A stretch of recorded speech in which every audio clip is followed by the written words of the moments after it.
Hey everybody, this is Eric with 28, and I want to welcome you to episode 4 of Our Story, Our Time online.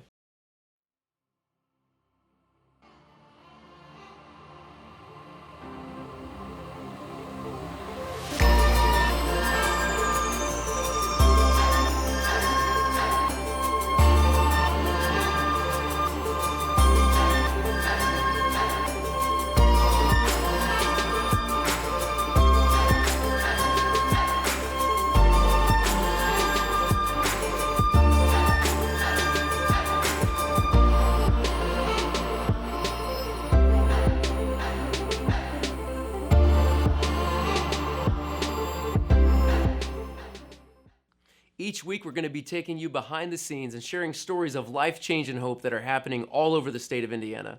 We'll be interviewing some of our leaders and experts in mental health and recovery. Tonight's episode is focused on youth and addiction, so I'm excited to take you with us as we travel to Greenfield, Indiana, to interview Linda Ostewig, the director of the Landing Place. So here I am with Linda Ostewig, the director of the Landing Place here in Greenfield, Indiana. How you doing over there? I'm good. Social distancing. Really appreciate you taking the time to do this interview tonight. The Our Story, Our Time show is our opportunity to start sharing some of the amazing stories of hope that we've gotten to hear around the state as we meet people like yourself, local heroes, who are changing their community through efforts just like the Landing Place. And so, I feel like on the news, we often just hear the bad news. And so I'm excited for my friends, my family, our communities to hear some of the good news tonight. So thanks for taking time to do this. Yeah, well, you're welcome. Tonight we're going to talk a lot about how substance use disorder has affected the youth of our state and how the Landing Place has created a safe space for them to come wherever they are and just start walking that road of recovery. For someone, Linda, who's never heard of the Landing Place and they're new to this story, can you just tell us what you guys do here in Greenfield for the community? Yeah, so we are a community recovery program for ages 13 to 19, our youth. And we offer every Wednesday night a program that we teach recovery tools to our young people, how to live a better, healthier life and make wiser choices in their life. Recovery meaning in any area of their life, not just addiction, but could be self-harm, it could be anger, it could be the depression that they're struggling with, anxiety, anything that the tools that we can give them to live a healthier, better life with. Oh, that's great. That's great. And what does that look like on a weekly basis? What are you guys doing here for? Yeah. You have music, I know, and you have breakout groups and a lot of different things. So we knew that music crosses all language barriers. And we wanted to have music to be staple here for the landing. So our kids come in every Wednesday night, they check in, give their name, we feed them dinner, then we do music. We have open mic from 6 to 7 where they can sing, play an instrument, they do awesome. Spoken word. Yeah. So, and then give them a platform to be able to show their gifts and their talents there. And the majority of our students are really talented. That's awesome. But I'm biased. But then we do a teaching of recovery principles. So we teach them a recovery principle and how to apply that in their life.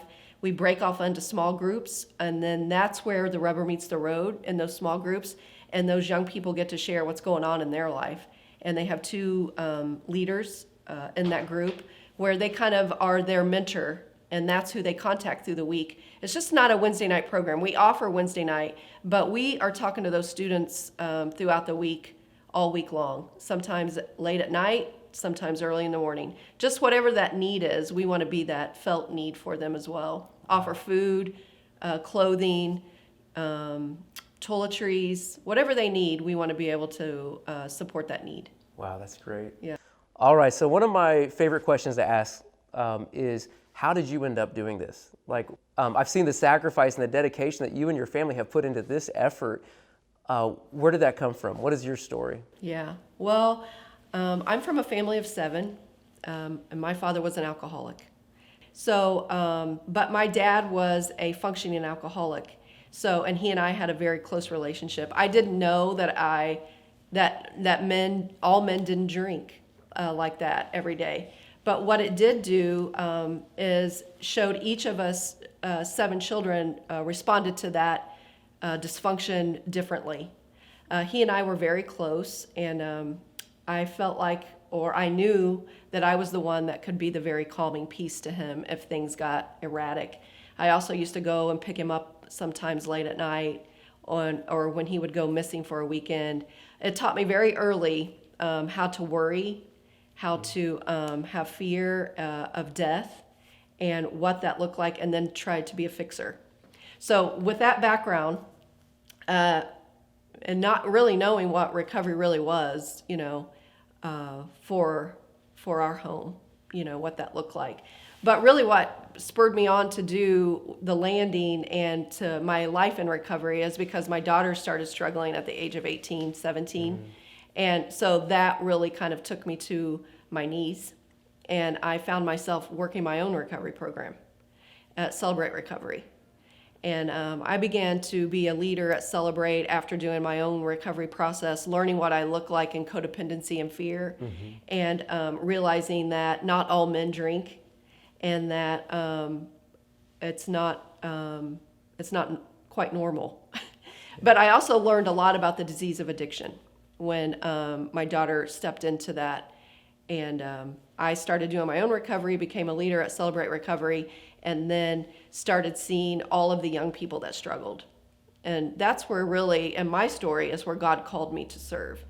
Wow. Called me out of adults and into young people at that time. And I said, no, I don't want to do that. But I don't think you really, you wrestle well, but eventually you say yes. And so we opened up the landing to be a safe place for young people that 13 to 19 years old, the same era that my daughter struggled in, the same place that I looked for hope when there was no hope. It seemed hopeless for her. And I continued just to search everywhere. And I was a mom out there just like, okay, I did this. It's my fault. And how do I fix it? And that's the message that came across. And I think that's the message that we wanted to give to the community and to other parents that struggled. There's a place for your kid. Yeah. And you can have hope. Yeah. And you don't have to suffer alone. I'm sorry, I just get really emotional about it. Yeah. Because there's so many parents out there that are watching their children and they don't have any answer and they don't know what to do. And sometimes it's just not a black and white answer. Yeah. Sometimes it's just you're sitting in the dirt and you use whatever tools you have. So that's why we thought, and we know without a shadow of a doubt, that the landing needs to be in all communities. Mm-hmm. We need to give hope not only to the young people, but we need to give hope to the parents who are struggling because they don't know what to do and they blame themselves. Yeah. We need to give hope to those that still continue to use and to now know that where addiction comes from, what it causes, and the steps to continue on in it. So that's really why I do what I do, is because I have a life of it, and God has changed that. And so I have a passion for it, as you can see, and I want to give the truth and the hope to those that feel like there is no hope. Wow. Yeah. Tell me about the team that works with you to do this effort, because it's got to take a lot of help to do this. So we started opening up the landing, but we trained for a year. And there's about 14 leaders. That includes security and bus drivers, because now we have 2 buses that go pick up kids that can't walk or ride their skateboard or their bike here. But so there's about 14 of us, and that come every Wednesday that's been faithful. And we have 6 years going this October. And so we are looking forward to reopening our doors too after COVID. Yeah. But so 14 of us, and we're all trained in different areas, and we all have a heart to see young people free from whatever that habit or that hurt has been done. Yeah. Yeah, speaking of COVID-19, how has that affected you guys, and what have you done to help those who are part of the landing still do the work of recovery while they're at home in isolation? Right. Well, it's very difficult. I'm not going to lie. But on Wednesday nights, we have anywhere from 40 to 70 students that come every week. And we do, we're a faith-based program, but we accept everybody where they are. Anybody can walk through our door.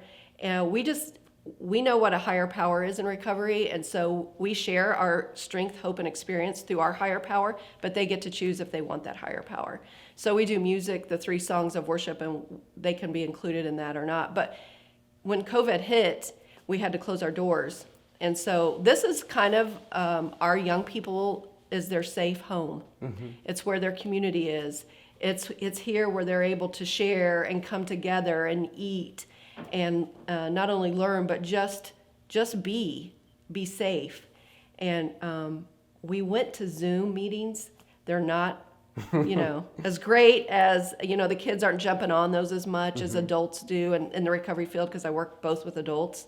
But we're checking in on our students. We're texting them.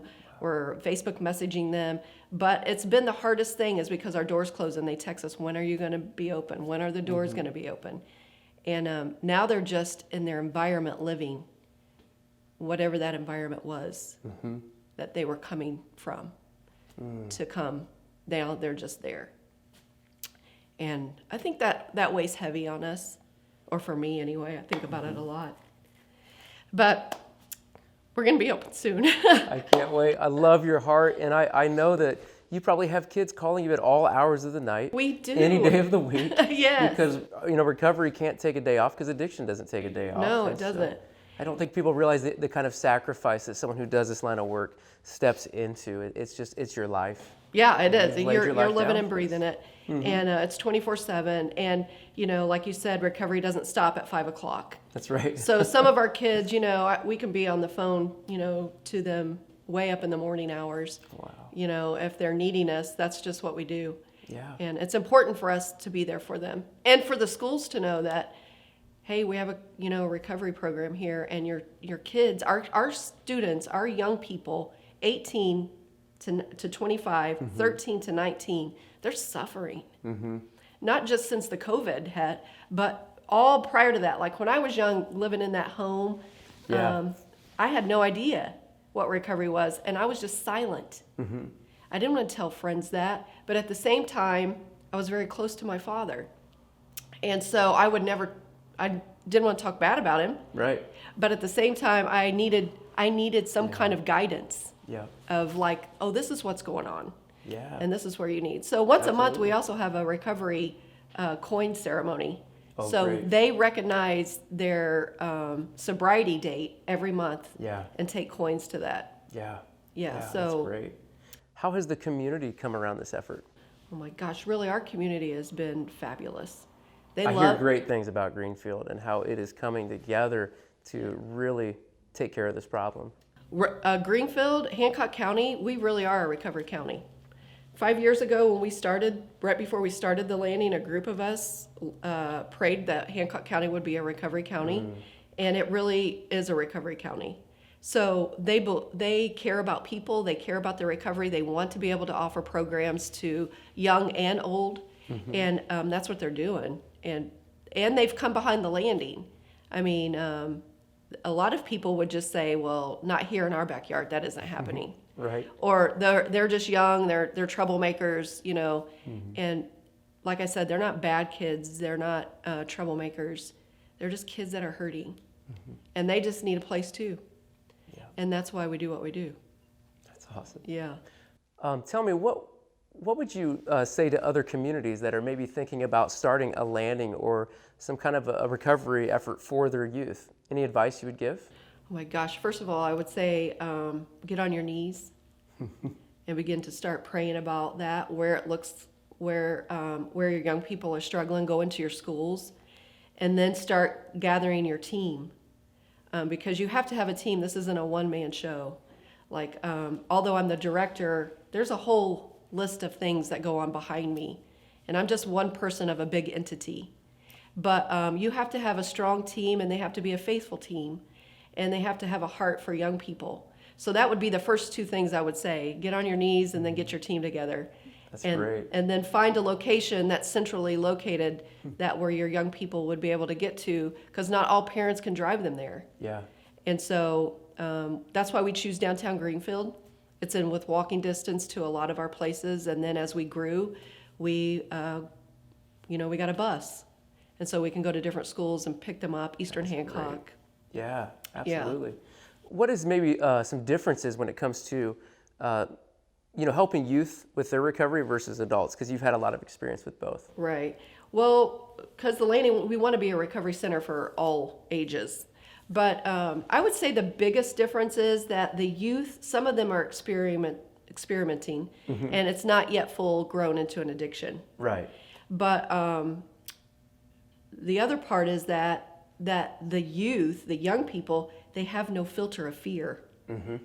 So where an adult is in the addiction, they kind of, if they're not in denial, they know they can take on the recovery program. A young person's just, it's harder because they're like, well, I'm only going to do this tonight. We're just going to go to a party. And they don't realize what they're setting themselves up to do.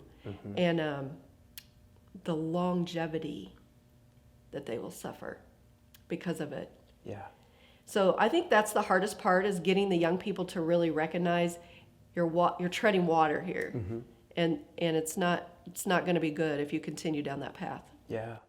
I've heard since I was a kid, and I believe it, whether you're 80 years old or 8 years old, that you are who you roll with. How much does community and friends play into this when it comes to youth and addiction? Oh my gosh, huge. So because they're coming in, the great thing about we tell the students when they come in is that this is your place. Let's make a working agreement for you. The landing is your place. What does that look like? And now our students are walking their hallways talking about recovery. They're talking about what it looks like and their coin ceremony, and they're reaching out to other youth. But if you continue down using and staying in your old group, because you have to change people, places, and things. And they know that well. And so we have a luau every year to help support our program here. And adults walk out of that luau and they're like, those kids, they speak recovery. They know recovery at such a young age because they know they have to change their people, places, and things. Oh, that's good. So it's important to do that. And at a young age, they're already rocking it. Yep. They're taking it and they're taking hold of it. Yeah. Oh, that's so helpful. What would you, let's say we have parents watching this right now, and they may have some concerns that perhaps their student is starting to experiment, or they know full well that their student is actively using. Just advice that you'd give parents who are watching this. The very first thing I would say is it's not your fault. And you didn't cause it, you can't change it, and you can't cure it. But, and that you're not alone. And that for you, yourself, to get into recovery. Addiction is a family disease. It affects everybody in the family. So once you love someone in addiction, then you yourself are affected and you need your own recovery. Yeah, that's really And good. so you need your own support. You need to be going in and talking to people and get your own support, work your own 12-step program, because really all of us have issues. Yep. And so although it's not our fault, there's things in our life and our family situations that can change. Yeah. And we should be the start of that change. Oh, that's Had good. I not worked my own recovery, I don't know how that would have affected my daughter, and still have to work my own recovery. Still have to apply that to my life, even though I'm a strong believer and my faith pretty much does my walk, with me, but I still use the recovery tools because addiction isn't about getting sober. Addiction is about a community of connection. That's really good. And until you get the community of connection, you will continue to use unless you go to the root issue. And for that parent out there, I'm telling you, come get your support. That's what I would say. Yeah. What would you say to a teen who's watching this episode and maybe they're finding that, this is something that's just become a part of my life. Maybe my parents don't know. I've been doing this for long enough now that I need it, and I don't even know where to start. What would you say to that teen? I would say reach out to us and not allow fear to stop you to try something new. And that you've tried everything else, and so try something new in your life. And allow us to come alongside of you to not try to fix you, not try to change anything in your life, but just to walk alongside of you so you can have somebody that you can share life with, which is, and we all know secrets make us sick. So to that young person out there that's kind of hiding, that maybe might be that athlete and that nobody knows, or the one that's making perfect grades, and at nighttime you go in your room and you're just crying, I want you to know you're not alone and that we're here for you and that we're here 24/7 and we want to walk alongside of you, and it's okay. And you're okay if you reach out. That's what I would say. That's really good. Yeah.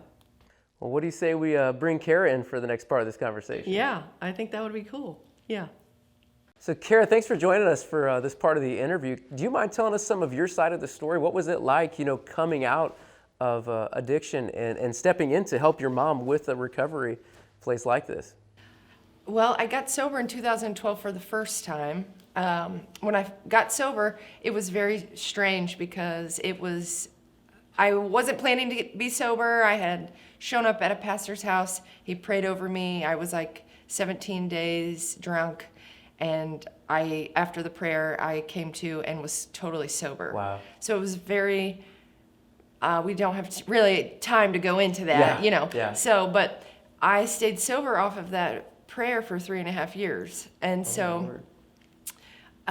it was like devil child turned angel overnight. And I was leading groups, I was leading worship, I was doing all these things in my life before it was like crazy. Yeah.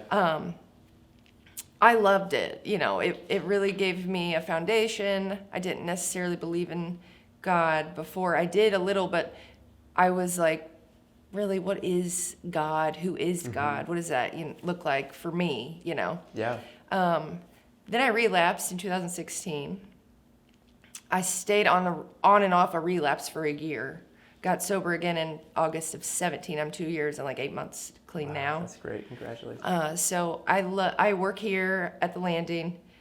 I used to work here full time, but then I went down to part time because now I run our sober living home that we opened in October of 2018. Yeah, tell us about that. So we opened Talitha Kum Women's Recovery House. It's right down the street. Yes. So everything's very close. We house 9 women, and right now we have 8. And I'm the house manager and a case manager there. Wow. I lead groups. I'm taking them through Women's Way Through the 12 Steps, a program called Healing Trauma. Yeah. Wow. And I do one-on-ones with them. I make sure we go. I love to be active, so we're always going hiking, we're going kayaking, we're going skating, That's anything awesome. to show them that they can have fun in sobriety. Because that was, when I first got sober, I'm like, well, what do you do? Oh, you want to go bowling? Are we going to drink? Are you going to have a bonfire? Are you bringing the booze? Everything was connected to getting high or drunk. Yeah. So it's good for me to show them that there's humor and fun, sober, Yeah. Oh, I love that. What part did your mom play in your story? So my mom and I's relationship throughout my addiction was, it was a little crazy. It was very codependent, and she was always coming after me. Because of her and the Lord, I'm alive. Because she would find me, she would bring me home. She never kicked me out. She always welcomed me home. She wasn't giving me money or anything like that, but I knew that once I was tired, I could go back. She saved my life in a lot of ways because a lot of people were like, leave her out, cut her off, be done with her, tough love. But, the more we're learning, tough love doesn't exactly help always. Maybe some people it might, but for me, that wouldn't have been the way for me. So That's good to hear. Yeah. Any advice you would give a parent that's trying to help their daughter or their son?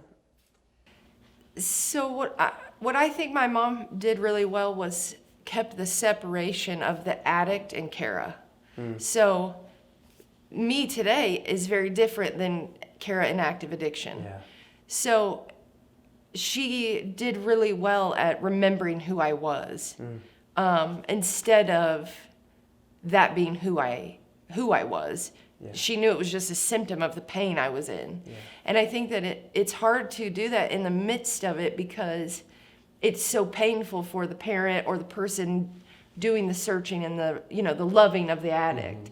But if you can figure out how to do that, I think it's beneficial because now even myself on this side, loving the ones in active addiction, it is hard. And I had a friend that I would go after myself, and he would not get sober. He would never get sober, and I would go find him, and I'm like, it was so painful, and I'm like, why can't you get sober? And I'm like, why you can't. You couldn't get sober either. So I had to remember that he wasn't the addiction.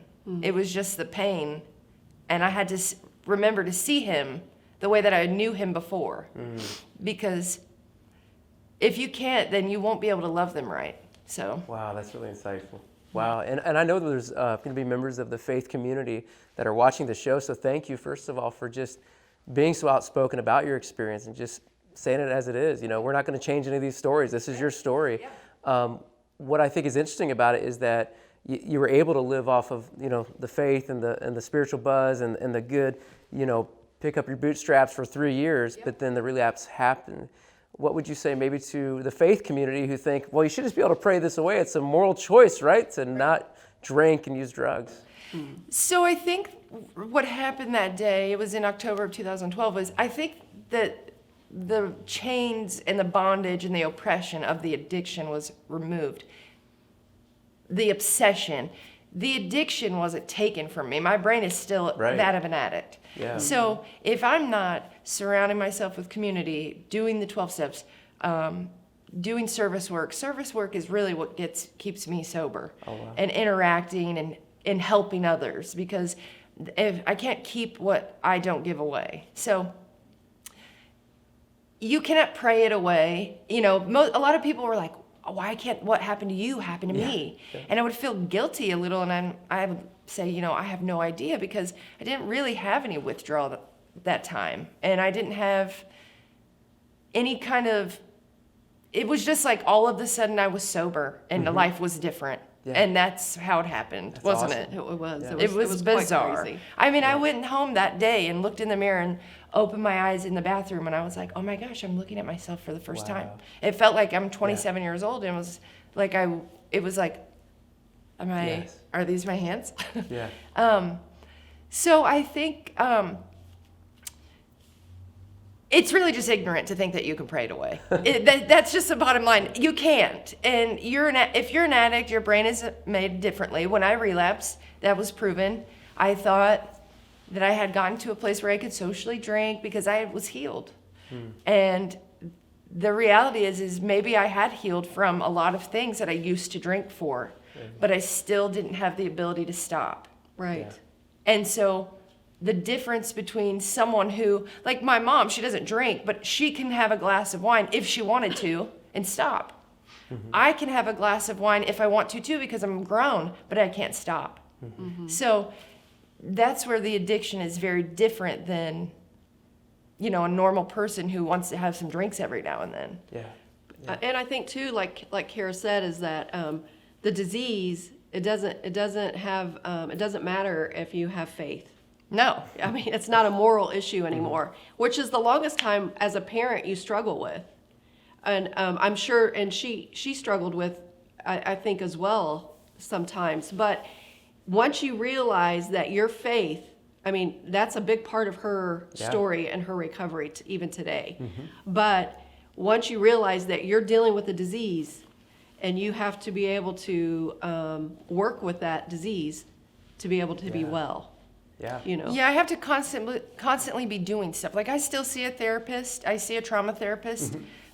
We went to every other week because I'm constantly growing. This round of sobriety has been the most enlightening and the most growth I've experienced through the years I've been in recovery. Because I recognize now the difference from being sober and not really doing the work and being sober and doing the work, because it's very different. You can be a dry drunk, which I don't think I was a dry drunk in the first part, but I definitely wasn't digging deep enough. The more you dig and the more you release, you've got to get to the root, because if it stays in there at all, you stay sick. So that's really good. Wow. So what has drawn you to working with youth like you have? Why focus on that? I love the kids. I love the kids. They drive us crazy, but I love them. And she experienced that as a youth, a cutter, and I had a lot of depression. You know, I had sexual abuse in my background at a very young age, and which ignited my anxiety, which anxiety runs in our family, but I think it was just my default for these emotions that I didn't know, you know, how to process. And so then I turned to cutting. I'm depressed. I have anxiety. I'm sabotaging, any little thing to get attention, or I've got a bad attitude. I'm not doing well with my grades. I'm angry, and then I'm drinking. And it was just a ripple effect until it's not. Either you get well or you don't. And those are your options. You get well or you don't get well. And that's why she can speak so well into the youth. Yeah. Is because she's walked that. And they gravitate towards that because they know that she's been there, and she's very open with that. And so they gravitate towards her story, knowing that they want what she has. Yeah.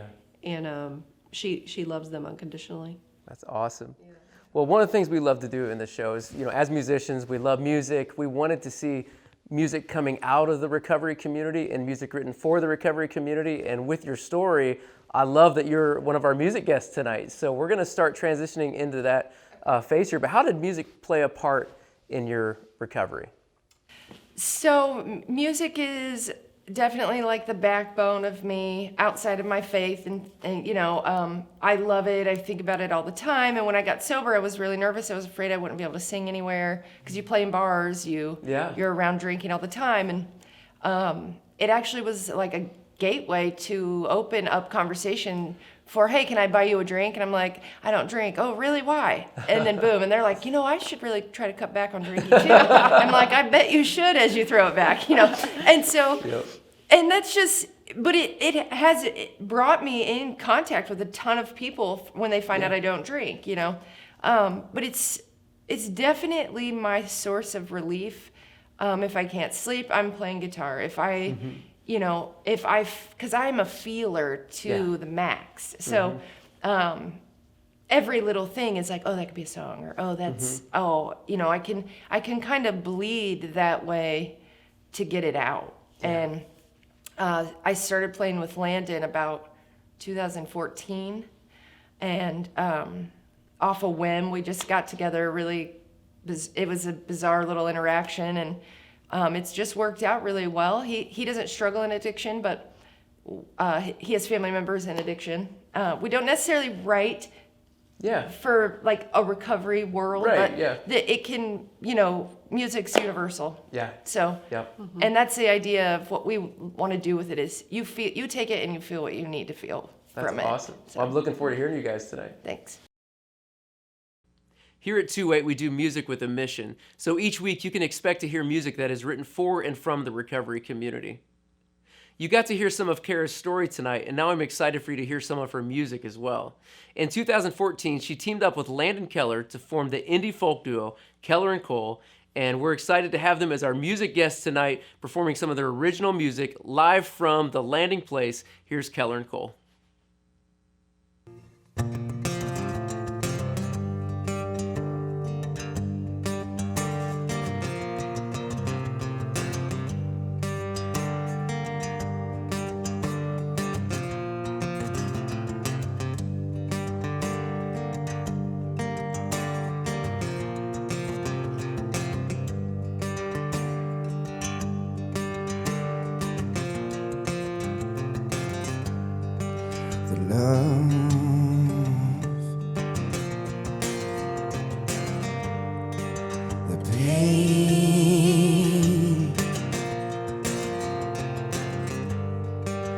Gone crazy again.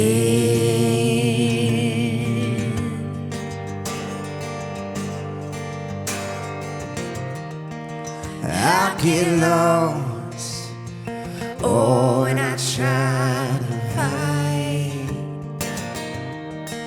Frigid, cold, pitch black inside. Demons running wild in my mind on you. You caught my eye.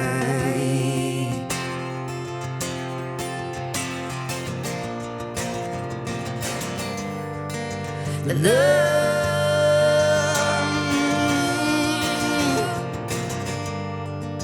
the pain,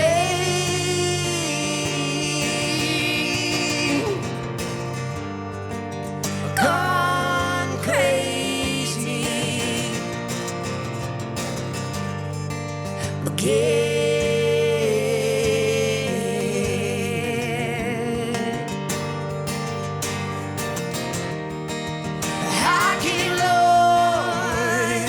Oh, and I try to hide a frigid cold pitch black inside. Demons running wild in my mind, honey. You caught my eye, yeah.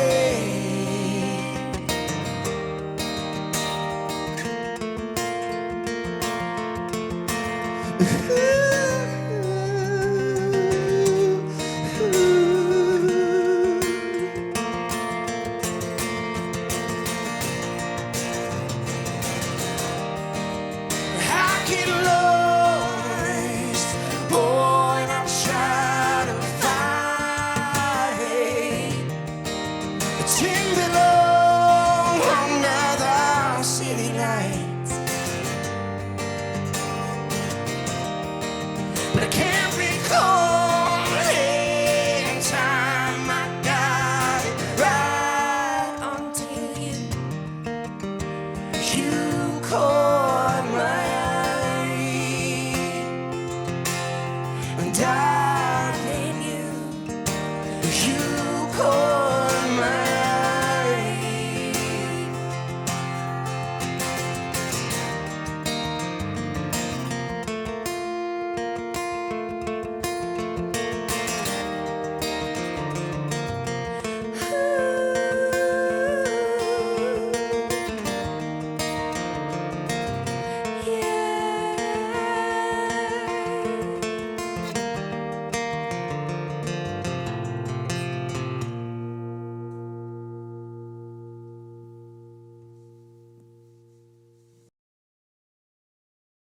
So this next song is a song called Plain Loud and Clear, and it's the first single off of our last EP, and it's just a song about finding truth, any truth, and on the rare occasion that you do feel like you've found some truth, and just wanting to hold on to that truth, not wanting to let that go, that moment where you find some clarity in something.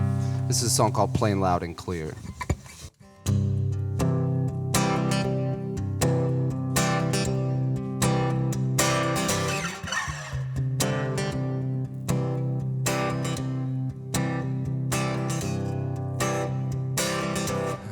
Picking up the pieces, laying on the track.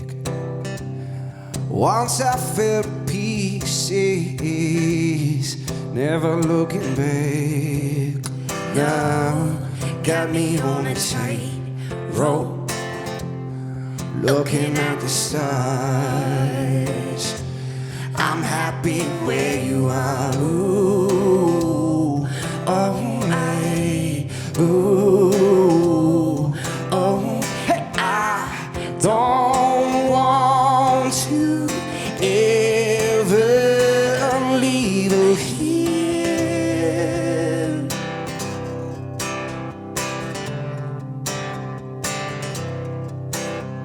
Oh, I just want you plain loud and clear.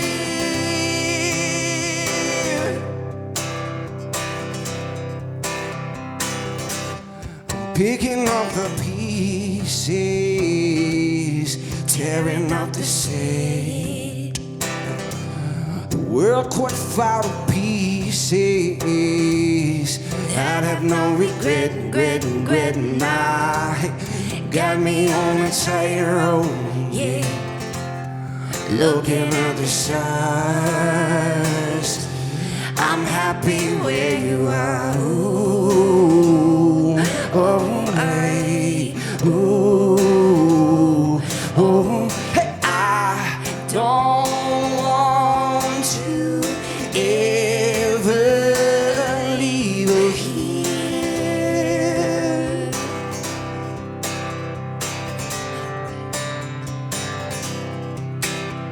Oh, I just want you plain like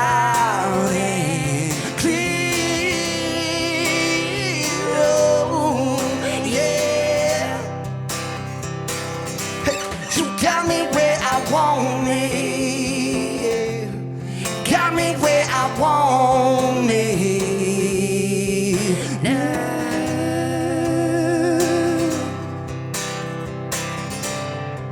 hey, you got me where I want me, yeah. Got me where I want me. Now, ooh, ooh, I'm picking up the pieces, laying down the track.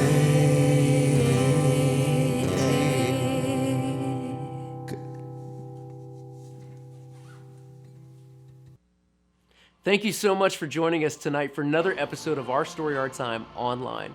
Please be sure to check out our guests on their websites. You can learn more about Keller and Cole at kellerandcole.com. You can find their music on Spotify and iTunes and everywhere where music is streamed and sold. Please buy the songs that you heard tonight. Those guys are awesome, and they came and performed for free because they believe in what we're trying to do with this show. If you have questions for Linda, maybe your family or you're struggling with substance use disorder right now, and you have questions for her, you can get Linda's information on her website, thelandingplacehc.com. If you'd just like to learn more about that effort, please visit their website. If you live in the Greenfield area, you can volunteer through the site. Maybe you don't live in the Greenfield area, but you would still like to make a contribution to help them out. You can also do that through their website. I'd encourage you to do that. We are so grateful for people like Linda and Kara who are investing so much into their communities because we believe this is our story in our time to be the change that our communities need. Be sure to join us next week, Thursday night at 7 p.m. for episode 5 of Our Story, Our Time online.